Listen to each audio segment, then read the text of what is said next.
នេះគឺជាក្មេងប្រុសកំសត់ដែលត្រូវបានគេចាប់គ្រាវដើម្បីដំឡើងតំណែងឲ្យក្លាយទៅជាប្រពន្ធស្ដេចហើយរឿងនេះដែរគឺជារឿងដែលល្បីខ្លាំងមែនទែននៅក្នុងប្រវត្តិសាស្ត្រមកដល់ឥឡូវក៏នៅតែល្បីដែរដោយសារតែមានតែមួយគ្មានពីរមកដឹងរឿងមួយនេះតើអរគ្នាក្មេងប្រុសមិញនឹងដែរមានឈ្មោះថា Sporus នៅចក្រភពរ៉ូមមានអធិរាជដ៏ខុសខើម្នាក់ដែលមានឈ្មោះថា Nero ស្ដេច Nero គឺជាស្ដេចដែលចិត្តឆៅហើយក៏ឆេវឆាវហ៊ានដុតទាំងវាំងហ៊ានសម្លាប់ទាំងម្ដាយទាំងប្រពន្ធពួកអីពេលហ្នឹងម្ដាយជាមួយប្រពន្ធហ្នឹងហាមខ្លួនមិនឲ្យតាក់ទងជាមួយនារីដែលមានប្តីហើយម្នាក់ដែលមានឈ្មោះថា Poppaea Sabina តែ Nero ស្រឡាញ់ Sabina នឹងខ្លាំងអ្នកណាគេហ៊ានហាមអត់ទុកជីវិតឲ្យទាំងអស់ដល់មក Sabina ក៏បានក្លាយទៅជាប្រពន្ធស្ដេច Nero យូរទៅ Sabina នឹងក៏ទម្ងន់ហើយដល់មកក៏ឆ្លោះគ្នាជាមួយ Nero ធាក់ Sabina ចំពោះ Sabina រលូតកូនហើយក៏ស្លាប់ Nero ទទួលយកការបាត់បង់មួយនឹងអត់បានទេហើយក៏បន្ទោសខ្លួនឯងដល់មក Nero ក៏បានរៀបការជាមួយនារីម្នាក់ទៀតតែអត់ស្រឡាញ់ដូច Sabina ទេហើយពេលហ្នឹងដូចជាការបានមួយឆ្នាំពីរឆ្នាំក៏ចែកផ្លូវគ្នានៅតាមផ្លូវ Nero ក៏ជួបបុរសម្នាក់ដែលមានមុខមាត់ស្រដៀង Sabina ខ្លាំងមែនតើគឺ Sporus ហ្នឹងហើយអានេះរូប Sporus ហើយអានេះរូប Sabina មើលយូរទៅដូចគ្នាដែរតា Sporus ពេលហ្នឹងអាយុប្រហែលជា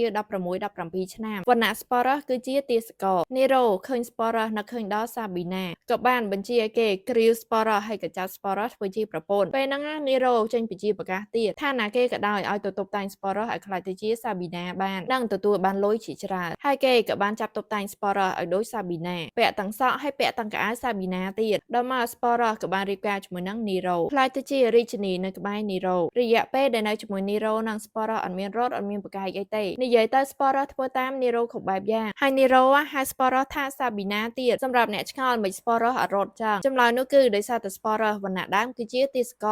ករជាវណ្ណៈដែលទាបថោកខ្លាំងមែនតើគេឲ្យយើងស្លាប់ក៏បានគេឲ្យយើងរស់ក៏បានអ្វីដែលទាសករម្នាក់ចង់បានគឺមានតែសេរីភាពជាមួយនឹងជីវិតតែប៉ុណ្ណឹងបកមកសាច់រឿងយើងវិញទោះបី Sporus អត់រត់ក៏ដោយក៏មិនមែនមានន័យថា Sporus ពេញចិត្តជាមួយនឹងការធ្វើបែបហ្នឹងដែរមានពេលដែល Sporus ឲ្យចិញ្ចៀនទៅ Nero ចិញ្ចៀនមួយហ្នឹងមានសញ្ញាបញ្ជាក់អត្ថន័យថាមានមនុស្សម្នាក់ចាប់បង្ខំមនុស្សម្នាក់ទៀតឲ្យនៅក្បែរខ្លួន Nero ទទួលចិញ្ចៀនមួយហ្នឹងតែក៏អត់ដាក់ទោស Sporus ទេមួយឆ្នាំកន្លះក្រោយមកពេលហ្នឹងក៏មានការផ្ដួលរំលំស្ដេច Nero បាននាំ Sporus រត់ទៅជាមួយដែរគ្មានសង្ឃឹមថាឈ្នះសង្គ្រាម Nero ក៏បានឲ្យ Sporus សម្លាប់ខ្លួនតែ Sporus អត់បានសម្លាប់ Nero ទេហើយ Nero ក៏បានធ្វើអត្តឃាតបន្ទាប់ពីហ្នឹងជីវិតរបស់ Sporus ក៏បានស្ដេចបន្ទាប់ជាអ្នកដែលទម្លាក់ Nero ចោលហ្នឹងមានឈ្មោះថា Nymphidius យក Sporus ធ្វើជាប្រពន្ធដែរហើយក៏ហៅ Sporus ថា Sabina ដូចគ្នាប៉ុន្មានខែក្រោយមក Otto ដែលផ្ដួលស្ដេច Nymphidius នឹងបានក៏យក Sporus ធ្វើជាប្រពន្ធដូចគ្នាហើយ Otto ហ្នឹងគឺជាប្តីដើមរបស់ Sabina ចឹងឃើញ Sporus ក៏នឹកឃើញអារម្មណ៍ចាស់ៗដែលមានឲ្យ Sabina ហ្នឹងដូចជា